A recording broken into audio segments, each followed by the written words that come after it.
High, good morning. অনেক সকাল সকাল উঠে গেছি, ও তো ডিউটিতে চলে গেছে, মাধ্যমিকের ডিউটি চলছে।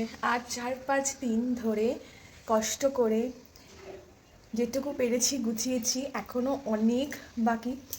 তো দেখাচ্ছি কতটুকু গোছাতে পেরেছি। এখনও অনেক কাজ বাকি, অনেক গোছানো বাকি। ও গোছাচ্ছে কিন্তু ডিউটি করতে করতে গোছাচ্ছে, মানে রাত 1টায়ও বাড়ি আসছে, কখনো 12টায় আসছে, মানে ওরও কষ্ট হয়ে যাচ্ছে।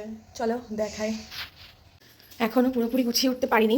এই যে এখানটায় ডাইনিং টেবিলটা রেখেছি, এই যে আমাদের বেড, এই যে এখনও প্রচুর কাজ বাকি। এখনও এত এত মালপত্র এখনও গোছানো বাকি। আমার ঠাকুর এখনও বার হয়নি, ঠাকুরকে পাতা হয়নি, এরকমভাবে সব এলোমেলো হয়ে আছে। রান্নাঘরটা মোটামুটি তো গুছিয়েছি, তাও এখনও বাকি আছে।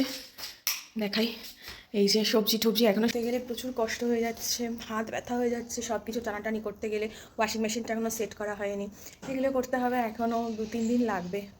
তো চলো টাটা, আবার পুরো একদম সব গুছিয়ে তারপর দেখাবো। টাটা।